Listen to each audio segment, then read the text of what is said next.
Hello, everyone. We're now going to call the meeting of the Sanborn Regional School Board to order. Please stand for the pledge. I pledge allegiance to the flag of the United States of America and to the republic for which it stands, one nation, under God, indivisible, with liberty and justice for all. Okay. Do we have action on the minutes for 6/3/26? I make a motion to approve. Second. Yes. All in favor? Okay, unanimous. Okay, I will be distributing the manifests shortly. And Dr. Dawson, would you like to speak to nominations, resignations, and your superintendent's report? Yes, will do. Oh, sorry. Oh, I do. Thank you. I also want to recognize Phyllis for reminding me of important things all the time. She deserves recognition. And we have all members present except Rick Edelman, who is excused. Okay, now. Okay, we have one nomination, Ann McCarthy, for a position in 6th grade science. Just to give a little shout out to this team once again at the middle high school. That was the nomination we had last time with a different person, and that unfortunately fell through. So this is a new person very quickly as they go through the high.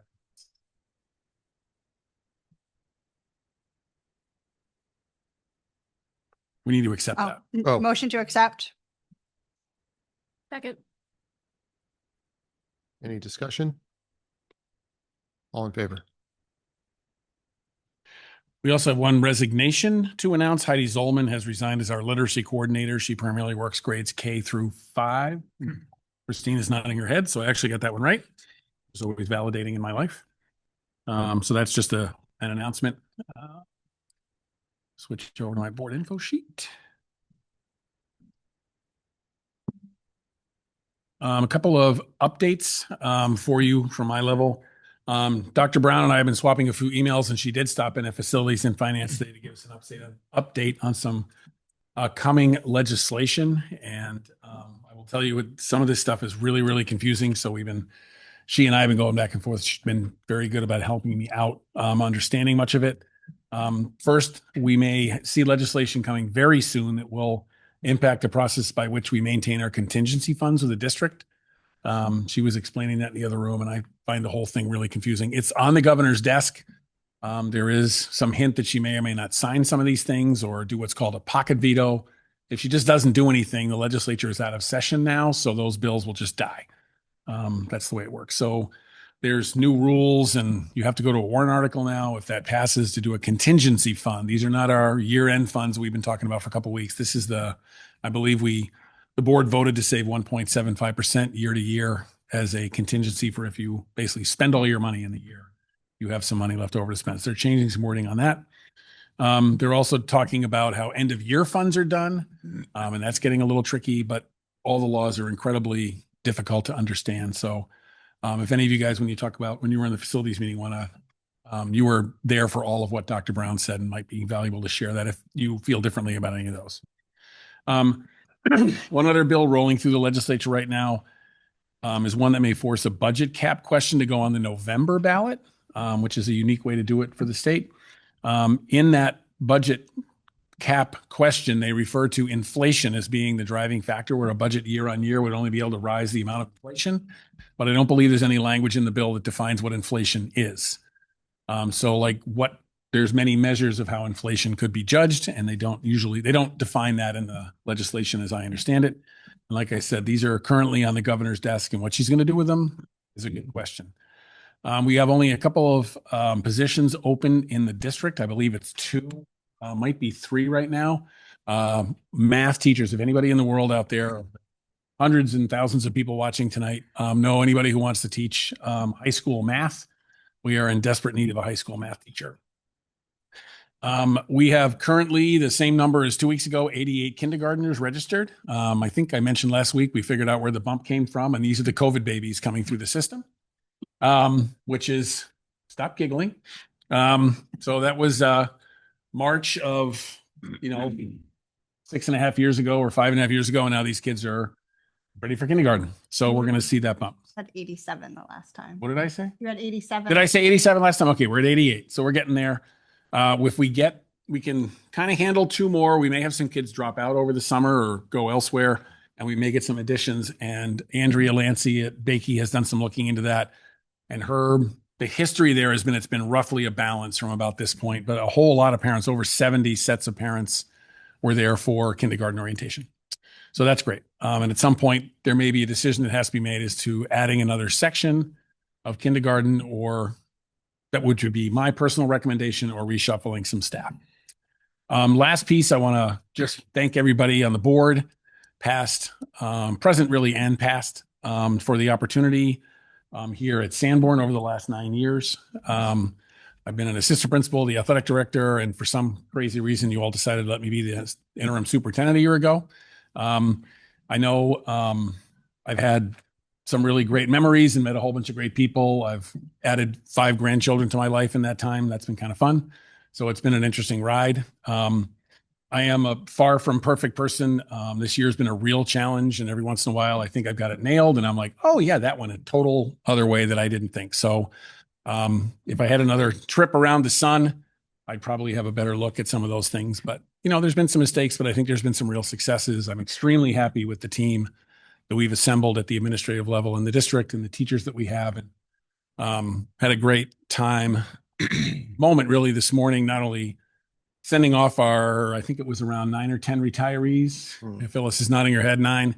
But we did clap them out like we do with the kids when they're leaving 5th grade. And that's always a neat little moment for everybody. So I'll probably require the SAU staff to clap me out next week myself. So I really want to thank you. I know it's been far from perfect, but I really have felt like I've done everything with a real good heart toward the district. My next steps are really coming into clarity very much today, which is really great. I won't talk about too much about that, but I do know where I'm going, and that is like 5,000 pounds off my head. So I'm really happy about that. So once again, thanks for the opportunity. Thank you. Thank you. Thank you both. Okay, thank you. Yeah. Subcommittee reports. We had a finance and facilities subcommittee meeting. James, do you have anything you want to? Yeah, I'll just provide a quick summary. Sure. Starting with finances, great, in order, no surprises. Thank you again, Marie, for your work. Moving on to the facility side, we were informed by Dan Doyle that one of the RTU units on the high school has failed partially. And by partially, that means the air conditioner unit has failed.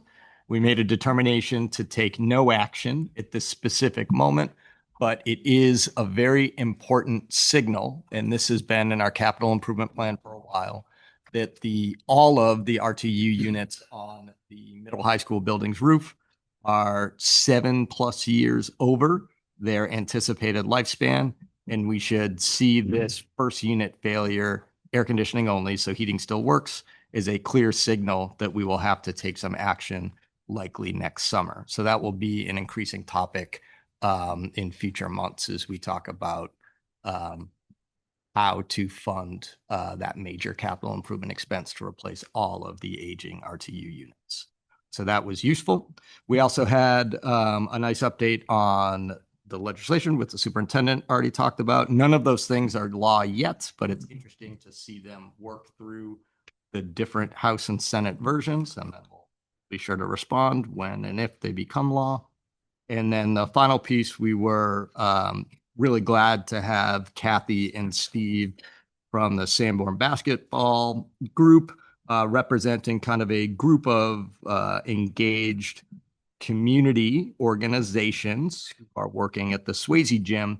And they've done some really excellent organizing to talk about how we can solve the needs of the school district to have a cost-effective solution to keep that Swayze gym safe and operational, while also not putting an undue burden on the community-focused organizations that use that. So we were able to start a plan to help kind of create that balance between cost effectiveness for the community focused user groups and still making responsible financial choices, the district and the Newton and Kingston taxpayers. So I feel like we made significant progress there, and those conversations will continue. I don't know if you want to add anything to that was Mike, perfect. but Thank you. it was really, really positive. And thank you again to all the community members who worked together to recognize there is an opportunity to continue using that space, but help relieve some of the financial burden from the taxpayers. I thought that was a great compromise. That's all I have. Thank you. Any other subcommittee stuff? That's nice. Okay, here we go. We have no student council representative report because we have no student council representative. For the moment, we have one, just not tonight. In September. This is all moving way too fast. Good. It's just Hey, continue. not good. Okay, new business.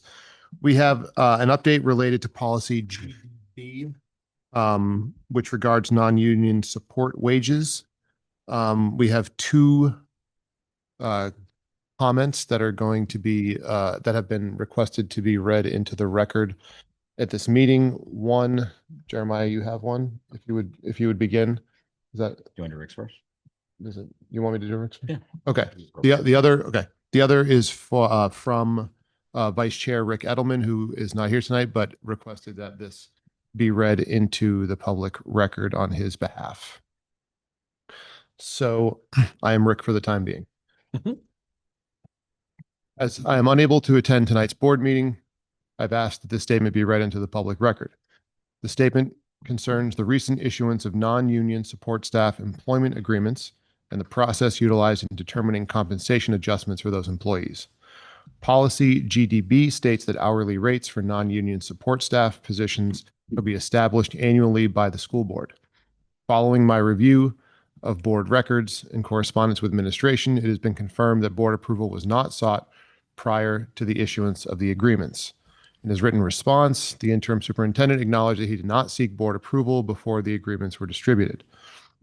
The information provided by administration further indicates that approximately 35 of 42 employees received a 3% increase, while 4 employees received increases above 3%, and 1 employee received a lower adjustment. Administration has also confirmed that no formal employee evaluations were completed prior to these compensation decisions being made. I want to be 100% clear that this statement is not intended to criticize any employee who received an agreement in good faith. The employees did nothing wrong. The issue before us is governance, accountability, and compliance with board policy. As board members, we serve as fiduciaries for the taxpayers of Kingston, Newton, and Fremont. That responsibility requires us to ensure that compensation decisions are made through an appropriate process, supported by adequate documentation, and approved by the authority designated within the board policy. The oversight required by policy GDB exists for a reason. It provides transparency, accountability, and an opportunity for the board to review before compensation commitments are made on behalf of the district and its taxpayers. A blanket compensation increase affecting the overwhelming majority of employees, combined with individualized adjustments for selected employees, warrants an understanding of the methodology, documentation, and criteria used to support those decisions.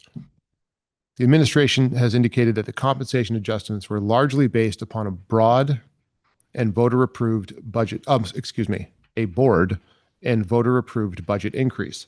However, approval of a budget appropriation is not the same as approval of a compensation methodology.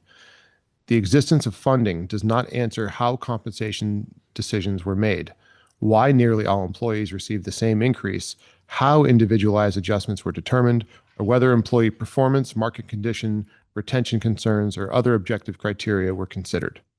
Those are precisely the types of questions that board oversight and a documented evaluation process are intended to address.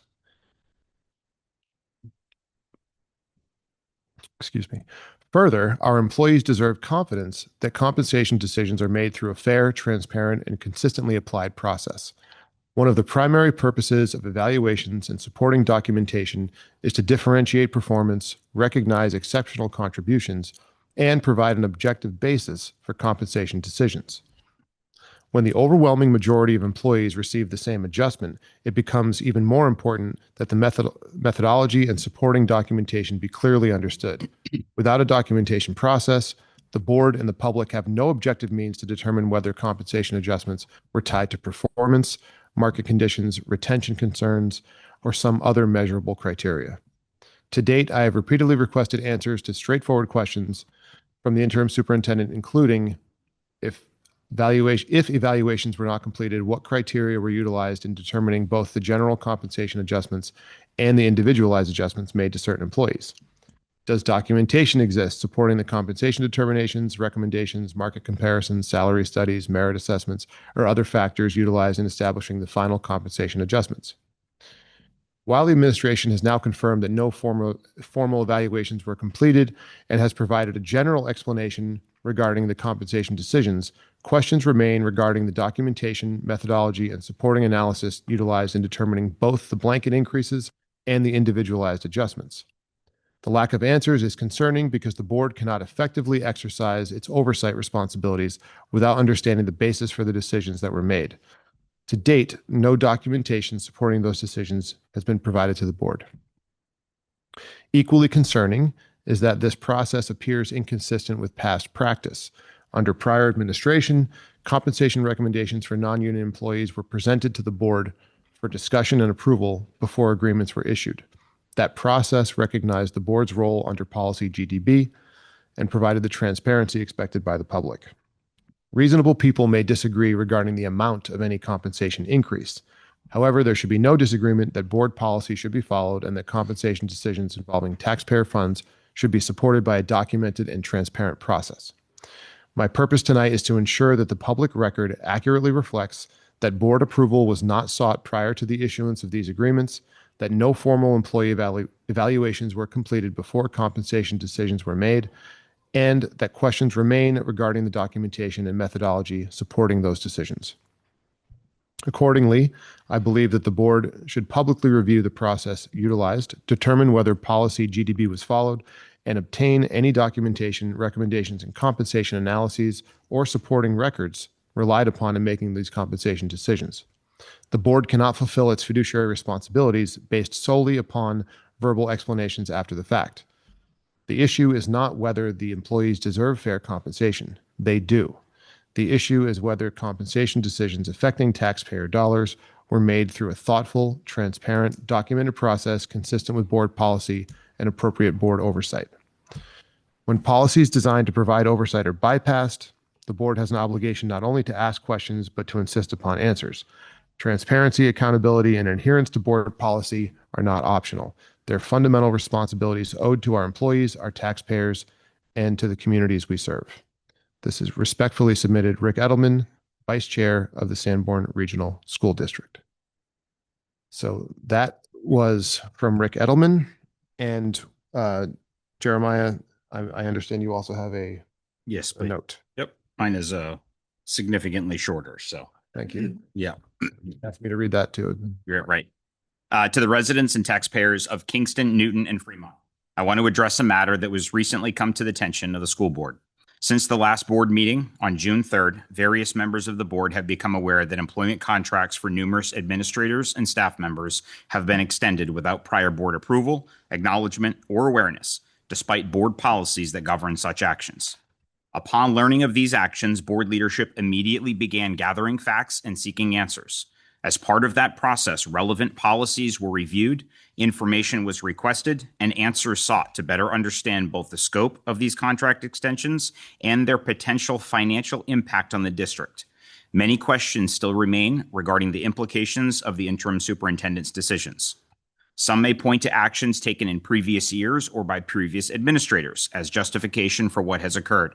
However, our obligation as school board members is not to defend past practices, but to ensure compliance with board policy, proper oversight, and responsible stewardship of taxpayer dollars. The taxpayers of Kingston, Newton, and Fremont deserve transparency and accountability. We take seriously any action that may obligate district funds, which are taxpayer funds, without board knowledge of authorization, particularly when those commitments may have long-term financial implications. Please know that the board is actively reviewing this matter and will take appropriate action to protect the interest of our students, staff, taxpayers, and communities. Thank you. Thank you. Okay, that concludes 7.1, unless anybody has any additional comment on the subject. Good. Let's move on to 7.2, authorization for the superintendent to hire new professional staff. Yes. So every summer, school boards across the state, including this one last year for sure, give the superintendent, or in my case, the interim superintendent for the next week or so, to hire new staff without going through the nomination process. We do want to be able to bring on and begin to onboard people as soon as we can, and make sure we can get them right through the contract phase as quickly as we can. I am cognizant of the fact that there's a board meeting scheduled for July 22nd, but that is a month and 5 days away. So I think it would be wise for the board to give that authorization to, and I'm not sure exactly how to word it, probably the interim superintendent through June 30th and the superintendent of schools starting on July 1 for the period of the summer.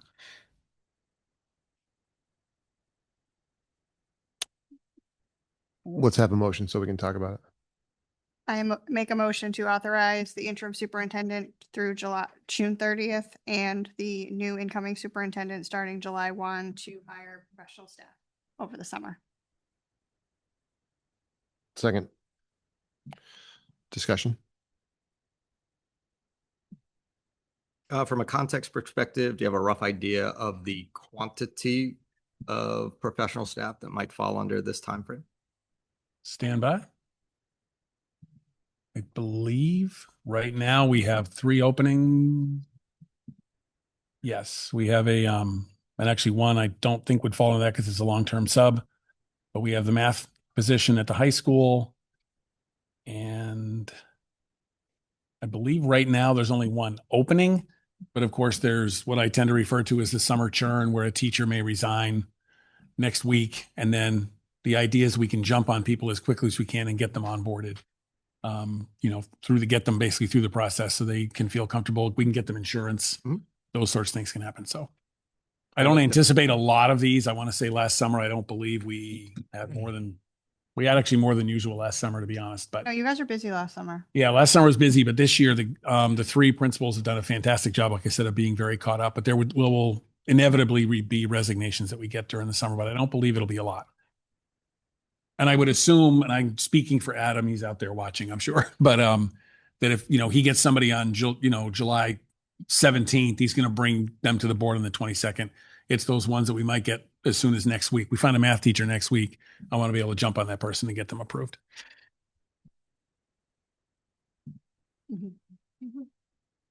So I think I heard 1, potentially 2 that we know now, and whatever may happen for resignations over the next month. Correct. Yeah. One is showing as a long-term sub, which I don't know if that has to come here or not. I'm looking at Christine. She's saying no. So there's really only 1 professional staff opening that we currently have. And these are all existing positions or backfill positions, not new. Oh yeah, 100%. Yeah. There's no added here. The Useful only context. No, it's a good question. I think the only Friends in the add we back. might have would be if our kindergarten numbers were to suddenly jump. And then I think that's probably more of a July thing. Yeah. This is very standard. We do this pretty much every summer where we allow the superintendent to hire, to make sure that we can have teachers in our schools come August 27th, 28th, whatever. Yeah. I know we talked about it today. 24th, I think they're back. New teachers the day before.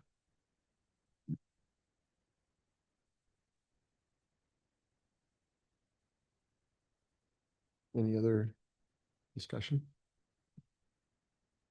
All in favor? Okay, that's unanimous.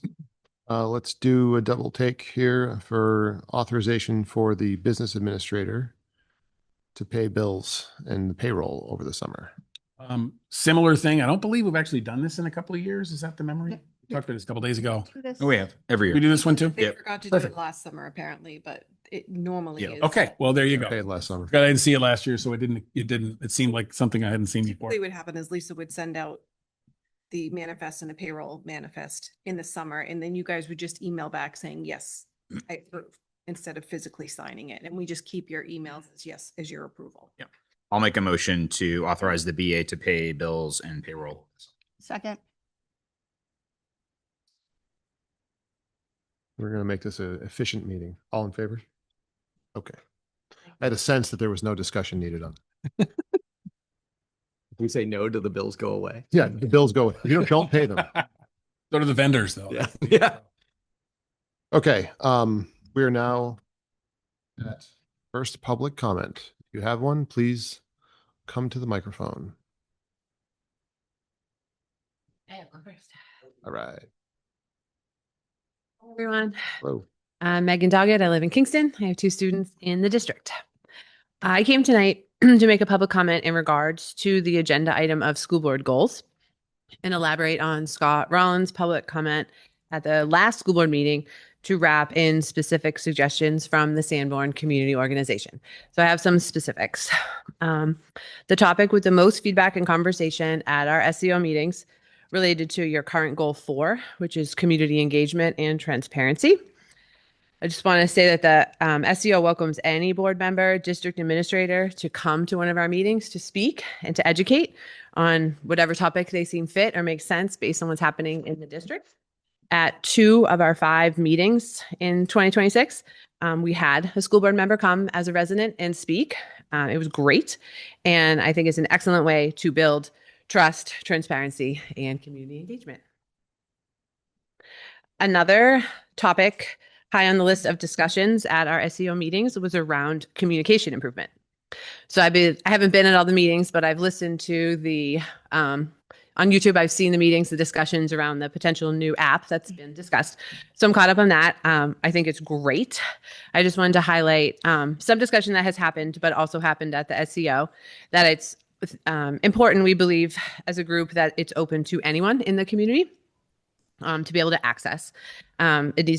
That would allow it to be a proactive way to grow community engagement, which I know we are trying to do. I think it'd be amazing to have an events calendar available that are open to the public, an easy way to do that.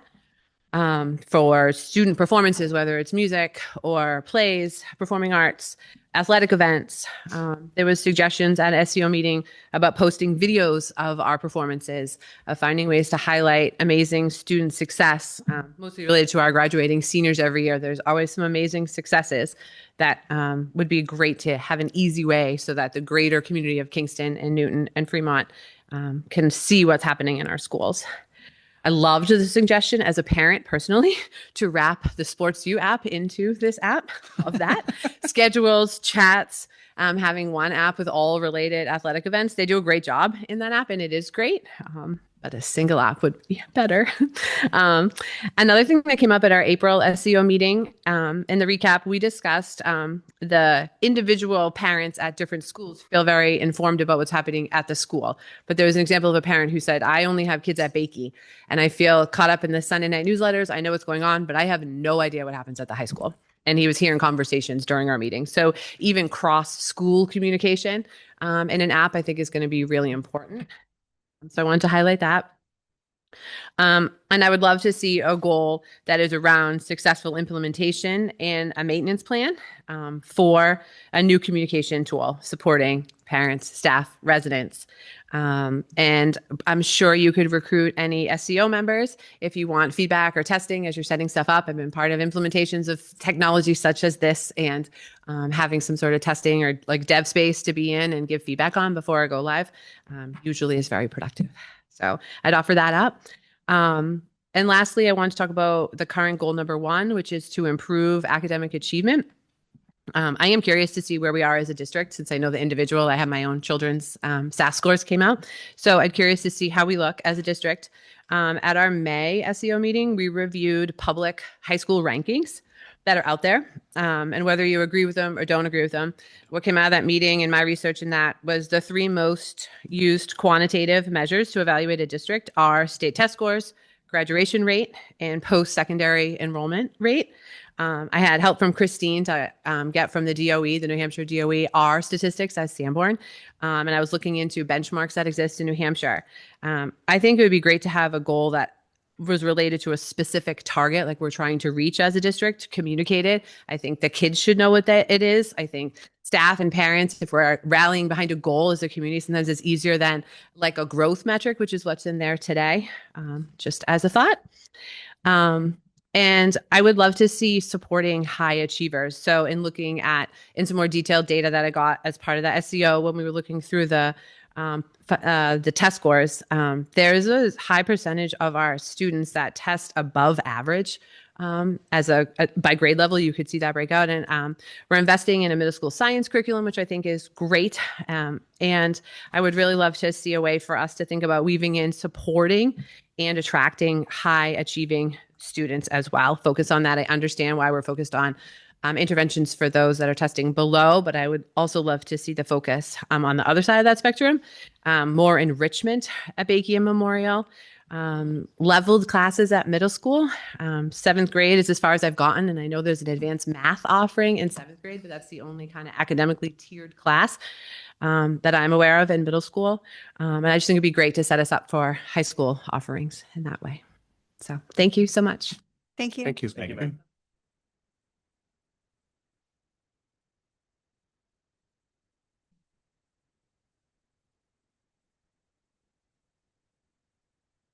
Hi, Liz Beebe from Kingston, New Hampshire.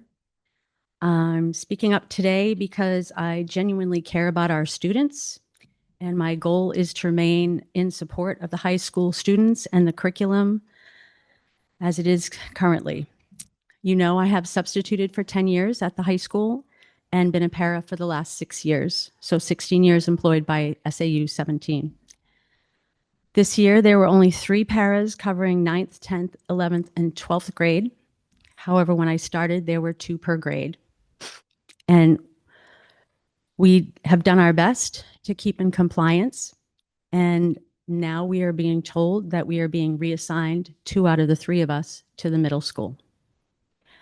How is that supporting our students? When students pass math, they rarely do it alone. I had a student this year who had a 19 after his first term. I didn't know that because as a para, I don't have access to the grades. But with working consistently with this student, by the 2nd semester, I had gained his trust. And the 4th quarter, I was able to work with his teacher, and he earned a 96%, which was enough to help him pass Algebra 1. I'm trying not to read every single thing that I have here because it's long. Now let me tell you why I'm really standing here. I have reached out to communicate the frustration of this year and heard the company line to follow the chain of command. With some former leadership, I felt comfortable doing that, but this year has been completely different. We have 5 or 6 administrators, and I don't trust half of them. I have a boss who I've seen only a handful of times, even though she works in the same building. At the end of October, we invited her to our monthly meeting, the 3 paras and 1 other person, because we hadn't even met her yet, 2 months into the school year. Our boss told me and the other 2 paras that she probably wouldn't even know our names until the end of the year. Talk about demeaning. That was proven in May when she didn't even know our names, and more importantly, when it was time for reviews. She made no requests for teacher input, no requests for input from case managers. The people who work with us every day were left out of the equation.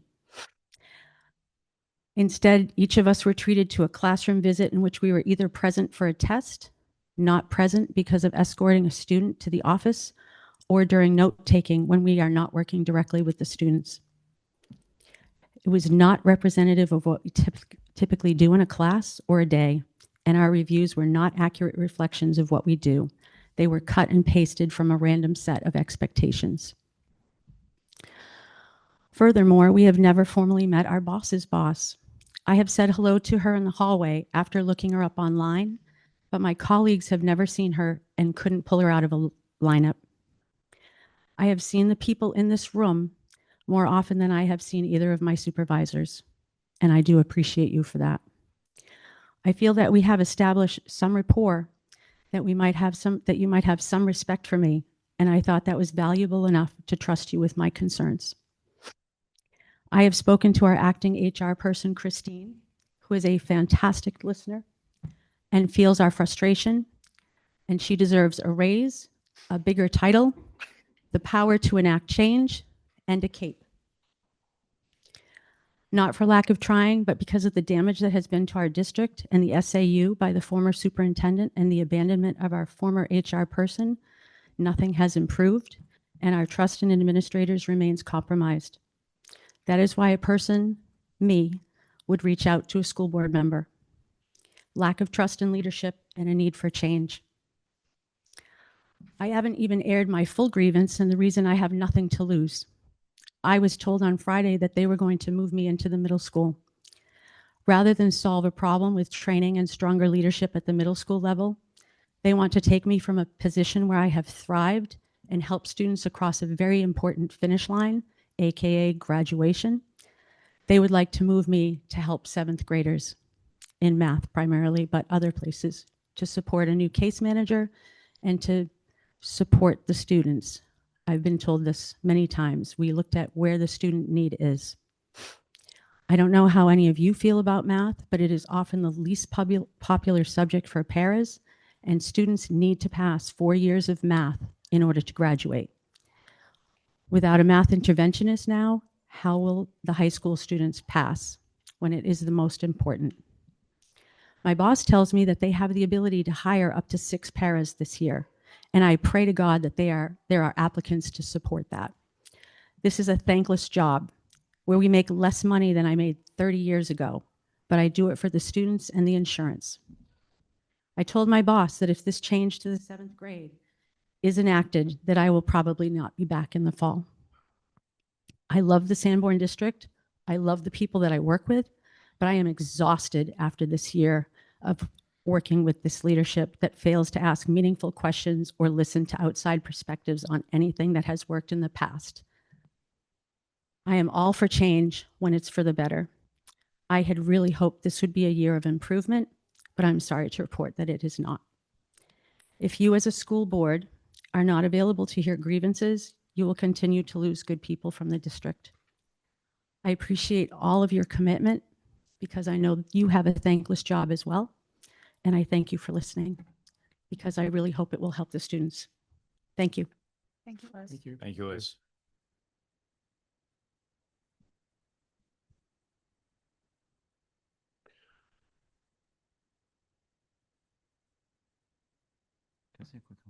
Yeah.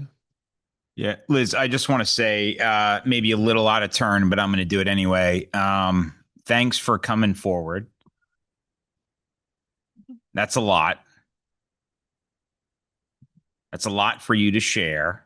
Mm-hmm. And quite frankly, it's a lot for me to hear. So thank you. I'm working hard to manage my own emotions as I hear that. And please know that your words will not ring hollow. Thank you. Liz, as someone who has benefited from your support, thank you. You helped my child cross the finish line. So thank you. And this will not go unheard. And we are always open to hear from any constituent that put us in these seats. That's why we're here.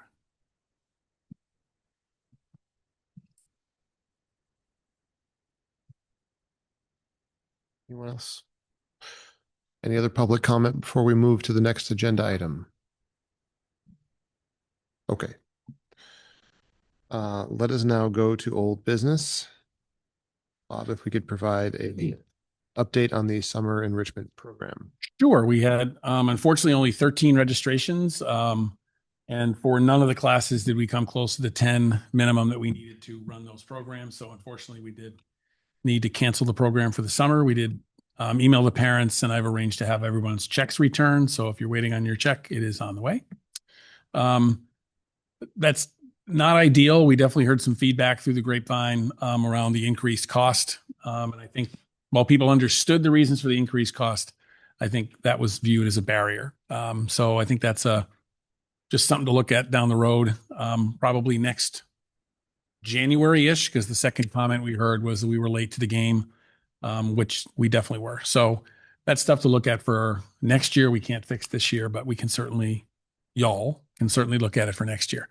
And so that's where summer enrichment's at. Okay. Yeah, I heard the same two messages. Generally speaking, it was the word didn't get out soon enough and the increased cost was prohibitive.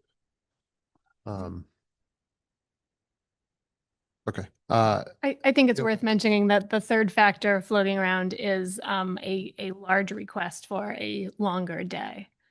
I don't think that. Oh, I didn't get that one. Oh yeah, I've heard that a lot. as Yeah, like a half fact. days. Not convenient. Mhm. I think that's been So the cost will go up even more. It's been a complaint for a long time is that it's not a full day. But the price was low enough where people are like, like I can make that work, but with a higher price and a shorter day, it's not.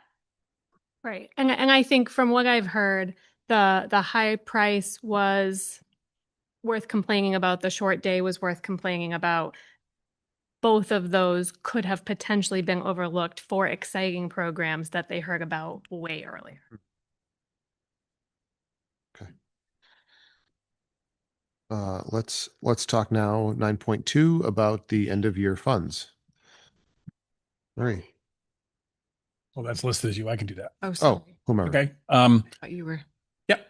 Earlier this week, I updated everybody on the end of the year projects, that spreadsheet. If you're in the live, you should be in the live spreadsheet, hopefully. But to give you an idea, we did, just to let everybody know, we did find the math error that I was seeing 2 weeks ago, right about now, in the spreadsheets that involved what we are referring to as Mitch's truck, which wasn't being accounted for.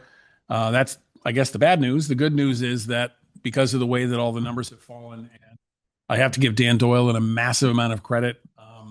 There are 22 items on this list, and he's been able to get a firm price on all 22. A couple, I guess we were ahead of the game on a couple of them, but he has run all over the place in trying to figure out exactly what we believe the cost of multiple projects on this list are.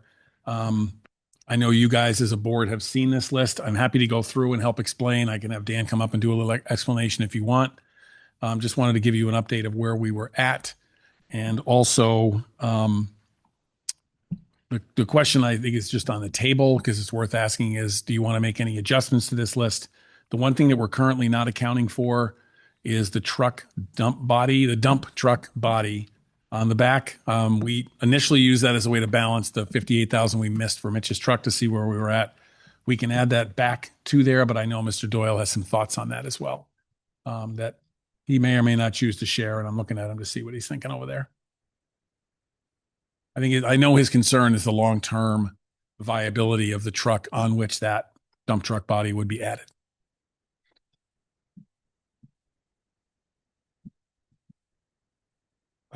Well, Dr. Dawson, that's exactly right. So, the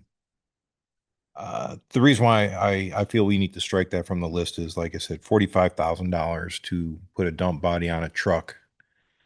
To replace a dump body on the truck for just a couple of years does not make sense. The $45,000 is a third of the way to the price of a new truck with multiple attachments.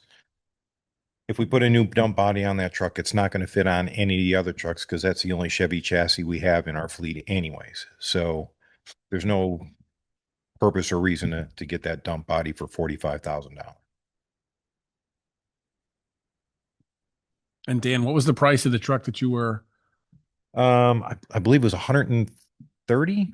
I don't remember off. I can dig it out if you want me to, but it was, I think, about 130. Yeah, I can find it in the back here. Which was the new truck chassis, a dump body, landscaping, bed, and a new salt spreader. The one item I'm seeing shows 120,000 for 120, That- yeah. And I think that was in rough estimate phase as opposed to a real solid number. I think it was 120 is what they bid it out, but once again, if we did for May 1st, there was an increase in pricing for the new Yep. model year. So whatever the percentage increase. So I don't think it will sit well with taxpayers if we're spending $45,000 on something we're going to use for 2 years and then scrap or auction or whatever.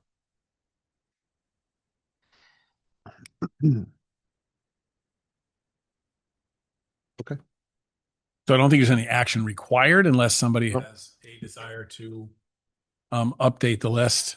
It was approved with the dump truck body on there. I feel a little in between the advice of what Mr. Doyle wants to do and the request that you all made to spend the money that way. I'm not exactly sure where to go from here on that. I think maybe just a useful summary for everybody is just a reminder. Last meeting, June 3rd, we went through this whole list line by line and we approved the estimates, which totaled for all these projects around $840,000. Again, highlighting the work that Dan and sounds like Marie has also done, requesting 3 quotes from 3 different contractors for every single one of these line items with a high priority on getting this work completed before the fall when the students return. Thank you. It's a ton of work. And when those hard quotes and POs came in, the projects came in actually under our aggregate budget. Some line items went up, some line items went down, but in the aggregate, what we're looking at today is a spend of $742,000 for the same list of projects minus this truck that we had reviewed and agreed upon last week. If I can correct that, sir. Yeah, I'm just reading the spreadsheet that you sent. Right. We had approved the total we were working with last week was 740. You all approved $100,000 more than that. So the number approved was basically what we were seeing at that time, which had the error built in, plus $100,000.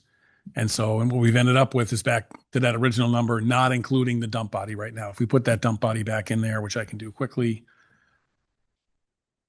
we have about $53,000 of I don't know what the right term is, wiggle room. We're in the still black. 53,000 in the black. Yes. For that, if we include the dump body. And without that, it's not black. That's an oversimplification. Without that, we're at $98,000 underneath our projected spend for the same quantity of projects we agreed was the highest. So I just want to make sure that the board knows that whole thing.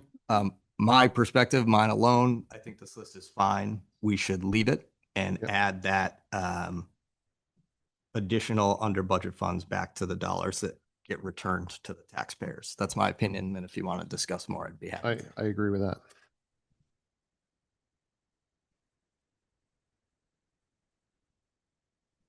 Any other? I have one more thought if you want to. Yeah. After that. Dan, did you discuss with the quotes with the facilities and finance Yeah. tonight? Yeah. Regarding the Number of quotes? yes, Okay. Yeah. Just wanted to make sure that was something that was done in a public. yeah, it was. Okay. Yep.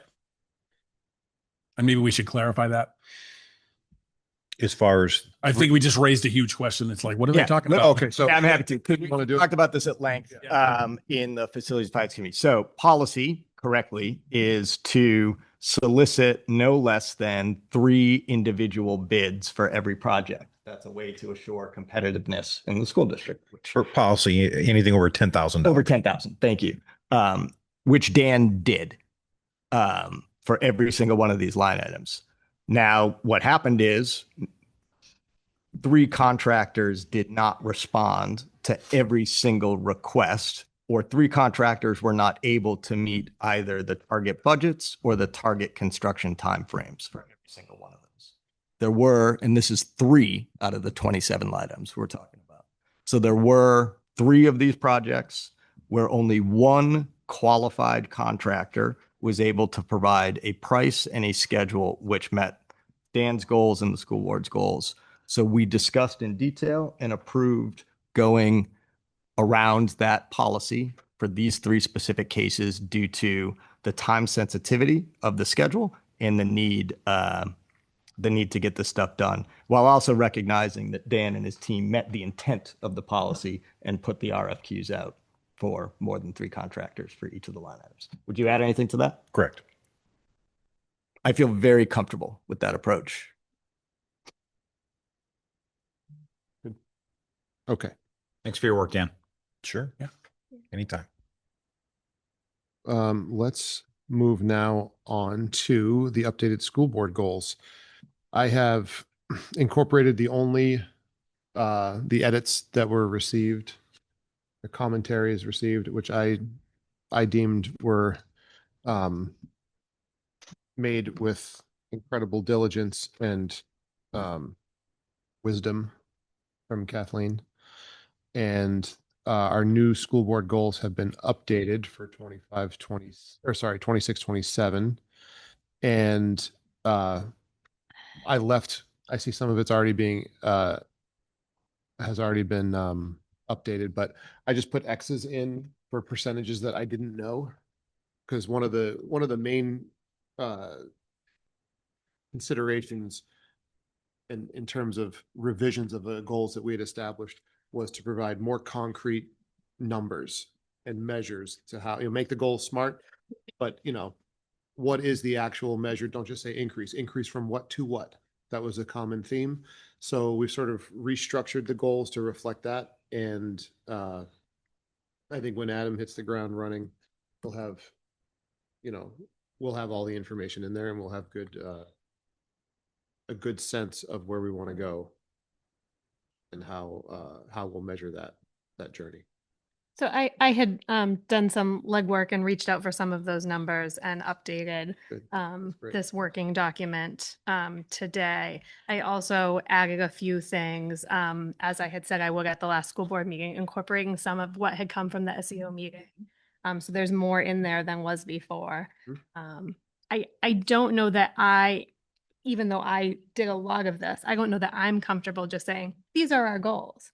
I think it is a working document and needs to be taken a look at in terms of there's a lot of things on here, and sometimes goals work best when you pick a few things to focus on rather than saying all of these things that would be really nice to achieve are actually things we think we can accomplish this year. What my recommendation is, we have a working meeting, like one of our non-meetings when the new superintendent comes. Well, this is why I've been kicking the can until he gets in on this a little bit. So I think just do a working meeting and then really facilitate it that way.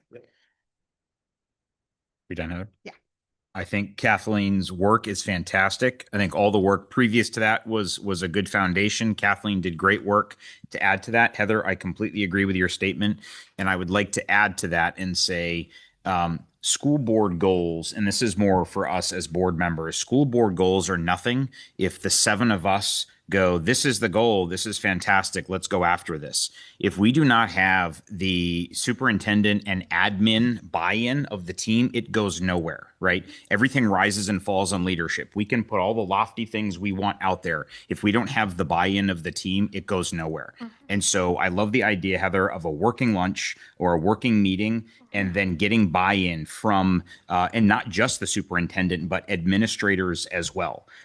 As previously stated, some of these issues that may be developing down below, this needs to get incorporated. The team needs to be incorporated in this and bought into this, because this is not our goal. This is our district's goal. And if we say that, then we need to incorporate that into the planning process. Yep, I agree. And we have these, I think it's almost like, and the way I'm looking at it is the board has been responsible for the top line narrative of the goal. We want to do this, but we do need to solicit more in terms of the bullets and the how. Yep. Because there may be measures and pathways to achieve those goals that we have no idea should exist, and those will be suggested in those kinds of meetings, right? Like, instead of trying to increase this, why don't you try and increase that? Oh, okay. Yeah. Right. Yep. So yeah, I love this, and I do think that it should never be static. To your point, we should always be willing to revise and pivot. Okay. How about school lunch prices?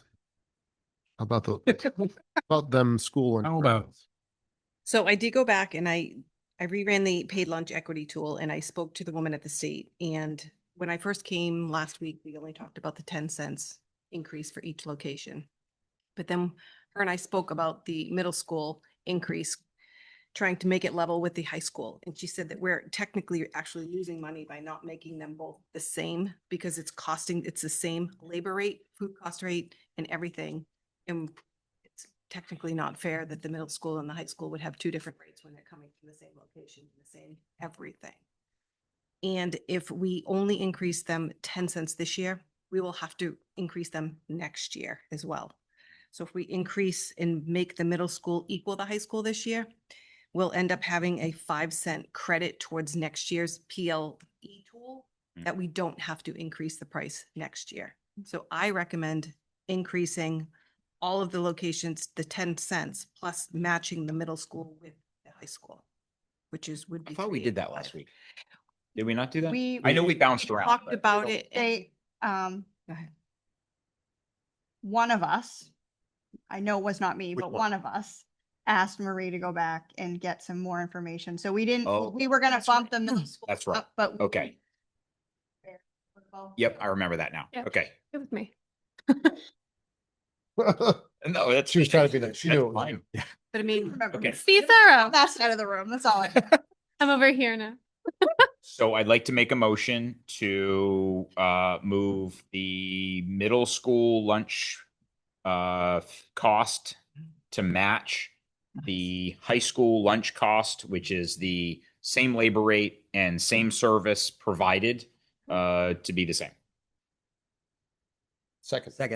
We'll get you. Is that what we're asking for? yes, but you Okay. also have to increase all the others 10 Yes. cents. Because then that would only increase. middle So moved. school. Okay. So Agreed. second. Yeah. so amended. We are Ended. increasing the elementary schools and the high school to 10 cents, but we're matching the middle school to the high school's new Correct. rate. Yes. Mhm. Okay, Increase Yes. by 10 cents. You said 2 cents. Not two, 10 cents. not two 10 Definitely cents. not. You're going to lose a lot of money if you do that. By 10 cents. Prepositions matter. been at my desk since. I understood what she meant. No, we all understood, but As long as Phyllis understands. some parent out there is like, Yeah. Yes. Oh, wow. She gave it Oh, to you. she gave it James. to you. Wow. Wow. It was Micah, but if That's you want to like- give it to That's James. like the Galarraga perfect game. It was so clearly mine, but it was given away to say. Okay. Wow. faster over here. Sorry. some trauma in your past about that game. I was awful. Yeah. Okay. Thank you. Did we vote on that? Thank you. Oh, any further discussion? All right. All in favor? Okay. That's that. Let's have an update now on the SLC. We have no update. Excellent. Okay. I wasn't sure on that. Great. Let's have an update later on that. Do you need anything, Heather, for that? Or is that just awaiting something? I think we can probably maybe talk more in non-public, but I Okay. still think we need to reach out to the other parties. There is a non-public. Situation kind of. Got it. Nope. I Put it got you. Yeah. Yep. We're good. And I appreciate you filling in. Mhm. Very much. I'm sure you appreciated it too. Okay. Apogee/website. Yes. So I've had a little homework to do last time, most of which we had actually done in the meeting. One was for Rick to review the contract, which he did. He pointed a couple things out. I did reach out to the attorneys over a week ago, and I haven't heard back from them on the contract as to whether or not we can break the contract without cost. Can a resident have app access at a public level? It's something Megan brought up, and the answer is yes. So there's I do like SportsU, however. I'm going to defend SportsU. It's a little bit of my baby, There's- but that's okay. There's user groups though like that. You could define. Yes, there are definitely all of the different vendors. Don't get it, instead of getting rid of get rid of Class Dojo and. Yeah, and then- And all the other. Correct. All they actually not only can go away, they absolutely should go away because of the confidentiality concerns, and also Apogee will maintain all of the conversations that occur within those chat rooms, and they also use an AI tool to flag inappropriate conversations. So two parents are getting in a fight over who's going to bring in the cookies for the party. Does that even happen anymore? No. And it because- gets really nasty. They'll flag it and block it. Oh, well, yes, I know. We used to get peanut butter bars in my classroom, so I don't think that's Only. the case. That was a long time ago. And the last one, I sent you guys the sample doc and the thing. So my suggestion tonight, just a thought, is that the board authorize the use of up to $22,000 in E-rate money. Got to warn Maria, I was going to say that just now, which she can explain what that is, to support the immediate reaching out and creating a contract with Apogee to get them started on the process. It's going to take them several months. A lot of schools are churning over Apogee right now. I'm actually meeting with their rep first thing in the morning to get the process started, assuming we have this. I've already booked that ahead of time. But I think that if I've done the math right, it's a $23,500 cost. We would save about half of the money we spend on school messenger, which is about $1,500. So $22,000 should do it to cover a 1-year agreement with Apogee and the one-time cost for them to develop the website and flip us all over and do all that work. I'll make a motion so we can discuss. Make a motion to, how much was it? 22,000. 22,000 out of the E-rate E-funds to move Apogee to the Sanborn district. We have way more than that, right? Second. So, That was Micah. That was James. so I'd like to give you an opportunity. I wanted, so you said, Dr. Dawson, that we Yes. have not heard back from our attorney yet about breaking the contract with the other service that we use. As much as I would love to move forward, I'm a little anxious unless we know from our attorney, like, I don't want to end up paying more taxpayer money. Like, I want it, like, this looks beautiful. And as a parent, I'm like, yes. But as a school board member, I really want to wait till we hear back from our attorney. I don't know if we can, I think you should you could still maybe meet with them tomorrow and get more information. I wouldn't cancel your meeting. But I don't want to make any financial decisions until we know how much it may cost us to cancel with our other. Okay. Yeah, no, I actually wrote down pending that, so I didn't include that on my comments, but I think it's important to do that. The one thing we might be able to do is I could communicate with either, who's head of PR? Okay, I could in effect communicate that information with Katie. And then if it comes through and they say, listen, you can get out of this freaking contract, no problem. Or the worst thing that you have is you have to pay them for nothing for the next 2 years. Those two options, I communicate with her and perhaps with the board chair as well to give them that feedback. And and I know Adam. That is the worst case outcome, right? We talked about that 2 weeks. The worst case outcome is we cannot get out of the existing communication cool contract we want to move forward with Apogee as we have both in parallel. I don't foresee getting a different answer from the attorneys. Yeah. But I think you're correct. I think it's wise to wait until we hear from them. If their advice is the worst thing that happens is we pay them for 2 years for nothing. And if it is the worst thing, I just want to have all the information before we make a final decision. Because if it is the worst thing, we have to pay both. We have to pay both. But I just want to make sure we're doing our due diligence. Yeah. And what is that bill? So, How much do we pay the other? yeah, Marie, do you know what that is? So what's our current? It was 9,000. It was just under 10,000, I Yeah, it think. was year? 9,900. Yes, a year. Okay. How many And years that would could be have 2 years. Two more years. Would have been like 18,000. Yes. I have a significantly more aggressive feeling on this. Okay. I feel like the value we've heard from our community members, we've heard from the board that the value of improving our communication methodology is one of our top updated goals. And if not guaranteed, but the worst possible case outcome is we have to pay an additional $10,000 per year for a maximum of 2 years. That seems like a solid investment to achieve one of our stated largest priorities as an organization. I'm admittedly more risk tolerant than many others. So you're totally right, Heather. And I think the consequences are low and the potential value is high, is how I would view it. Mm-hmm. Personally, I agree with you, but I am responsible for taxpayers. You've done this longer than me too. Well, how about this? What is- The other what thing is I the can up- do, What's the downside of kicking the can? so my concern is Easy there's some deployment. non-compete language in there that we're not seeing. I I know Rick reads contracts and I respect the heck out of that, but he read it quick. Like he was just sitting right here and read it. So I Well- want to hear back from them just to make sure we don't have, and if we do that, I'll communicate with you guys. I'm not going to sign anything until I definitely hear back from them. Well, couldn't we move it forward pending Getting contract review, positive or affirmative contract review or whatever? I mean, Yep. but Within it's within a within a tolerance of, we have to eat 20 grand or something like that? not to exceed more than that. Yeah, not to exceed. $18,994. Right. Because I'm not saying that I would have, once we had the number, that I wouldn't have wanted to move to proceed regardless. It's just, it felt like it was important to have that. Yeah. But yeah, I guess if we have a working number, then it wouldn't be more than.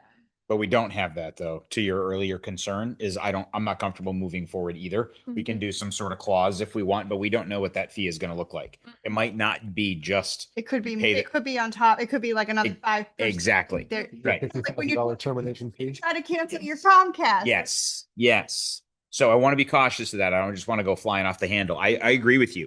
If we knew it was going to be 18K, Yeah. I'm with Well, you, let's right? build- We let's- don't know that. Let's build Right. that into the motion and then it's contingent upon that, Yep. right? I Say, Heather, do you want to amend? So I can amend my. Wait, hold on. Before we do anything, what's this E rate? Good question.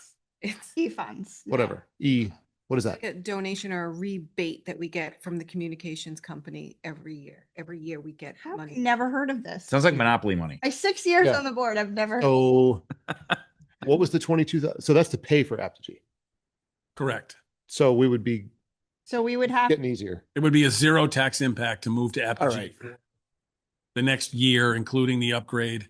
My Is it- suggestion would be that the motion include Marie or I, and we'll do it that way because as soon as we're going to get the real Yeah. answer, Yeah, he come might back have to the board if there's going to be an additional cost above the 20,000. the contract that we currently have, or maybe $20,000 for do our that. final site. My Mhm. assumption is the worst case, like you said, is going to be, we just have to pay them for 2 years for nothing. I agree with Jeremiah. Like, I just don't want to know if there's like a 5% on top of that. or Mhm. 10%, you know what I mean? Like, because we don't Yep. know. So, I can amend my motion to move forward with Apogee at 22,500. 20 with, I don't know the FG one. 22,000 in E rate. it's up to an additional. From the E fund. Yep. And to allow to cut the contract with the current vendor at a rate of no more than $20,000. And if it is over that, then it needs, Marie or superintendent need to bring it to the board. Yes, Get that right. sounds right. I mean, that sounds right. All right. I will re-second that. Is that a third? We're on to like the fifth. What was the school messenger thing? That's not a fee that we are eating. That's just, we need to cancel. I think it's smart to keep that. We have I have to read it out of the notes I have. I think it was in our notes, but it's a 90-day. You said November 1st. It will auto renew. We have them until November 11th, or Okay. we have till I think December 11th. We have to let them know by November 11th that we're going to cancel that, Okay. and then it would terminate. I think it's 30 days later. Is that the vendor we're talking about? No. No, that's one of the vendors that will go away. Okay. So we'll Okay. basically net saving. Because we won't need them anymore. Let's call it roughly half that money. Then I factor that into the cost that we have. Okay. Okay. Okay. All right. Makes sense. I'm just confused for a second. And if Aptogee's loaded up by September 1st, I think we can get out earlier. Just can't- Okay. Mm-hmm. All right. Okay. And there's no other downsides, right, that we are not discussing? The Just- only just the downside, contracts. the unknown, like. Right. Just making sure that that's Yeah. still, Yeah. That we're- it already feels risky enough, We but build into the motion. we have protection built into the motion. Any further discussion? Thank you, Heather. Welcome. All in favor of this little less risky motion? No? I say we go for it. Makes Jeremiah. And we have, He wasn't this good. wait, we have one, Oh, 2, 3, 4, M&A. and Ken is a nay. Ken is an opposing. One. opposed. Ken has opposed. The others have voted yes.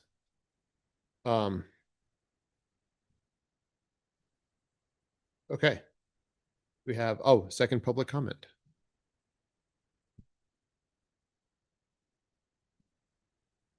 since I'm still here, Megan Dog at Kingston, I meant to mention earlier, I just want to put out there as a community member. I heard the update that Swayze Gym and the coordination and collaboration with the Sanborn Community Basketball Organization. I just wanted to highlight that is an unbelievable community that exists, that is run so well, so much dedication, volunteer time with Kathy and Steve. It's an amazing program. There is so many kids that participate and love Sanborn Community Basketball, and they become our middle school and high school basketball players. And I can't tell you how many hours we spend in Swayze Gym all winter long between middle school for me and Sanborn Community Basketball. Huge community. Love to hear that we're finding a way to work together as a community with the board. I just want to highlight that goes very far, I'm sure, to that whole group. So just wanted to say thank you and advocate and say what a great organization they are. Thank you. Thank you. Agreed. 224 kids. Exactly. Most recently, yes. Love that. Okay, so before we move on to the next meeting agenda, I do want to take a moment, Bob, since it is your last meeting with us, to acknowledge the incredible turmoil with which you were thrust into this position. And it was a really rough time for the district. And I want to say how much I appreciate all you've done between those first few weeks, which were real dicey. Things feel, obviously we have more work to do, as we heard from public comment, but things feel much more evened out and moving in the right direction. And I know that you did play a role in that. So thank you. We do appreciate it. Thank you. And there's cake. And Phyllis baked you a cake. And there's cake. Cake. Oh my God. I'm going to be, yeah. It's a little gift from the. I was trying to give you credit, Phyllis. She even put a market basket plastic Oh, her thing. favorite over. place to get cake. So. We've heard that carrot cake is your favorite. So Carrot cake is my favorite, but waistline is showing it right now. When meals running into, like I said earlier, it hasn't been a perfect ride, and I'm learning every day. It's been fun. It's been frustrating. It's been maddening. It's been every emotion you can think of. But I literally got a job offer on an email 3 hours ago. So, that's a load off in a big, so I'm super happy about that. And everybody out there, all the 3 people that are watching out there that don't work for me, thank you for everything. And those who work for me, thanks to you too. I just want to say thank you. You mean I've known you for, I'm not going to say how long because make you feel old, make me feel old. I am old. But one of the things you've always said and you've always done, it's for the kids. It doesn't really, as long as we're doing what's right for the kids and making sure that they're getting what they need to be successful. That's always been one of your values. And I saw that throughout this year. Yeah, it's been bumpy for a lot of different reasons, a lot of different aspects. But you've remained your integrity. You've been working hard to make sure that we were able to move forward through this very difficult time. And I know you supported the staff. I heard that all the time, how supported the staff felt and how comfortable the kids felt as this year went on. So thank you. My pleasure. Okay. The next Sanborn Regional School Board meeting will be held on Wednesday, July 22nd, 2026 at 6 p.m. in the library at the Sanborn Regional High School. Would someone like to now call us into non-public session for the letters that are listed in the agenda, which you can read? Make a motion to move us into non-public RSA 91-A, semicolon 3, Roman numeral 2, A, C, and D. A is the dismissal, promotion, or compensation of any public employee or the disciplinary of such employee. C, matters which, if discussed in public, would likely affect adversely the reputation of any person other than a member of this board. And D, consideration of the acquisition, sale, or lease of a real or personal. We'll roll call. Did we roll call in? Did anyone second? Oh, sure. Second. Now we roll. And now we will roll call in. James, James, yes. Kathleen, Kathleen, yes. Jeremiah? Yes. Yes, for me. Yes. Yes. Okay. Thank you very much. This adjourns the public portion of the meeting. Yes, short break, 5 minutes.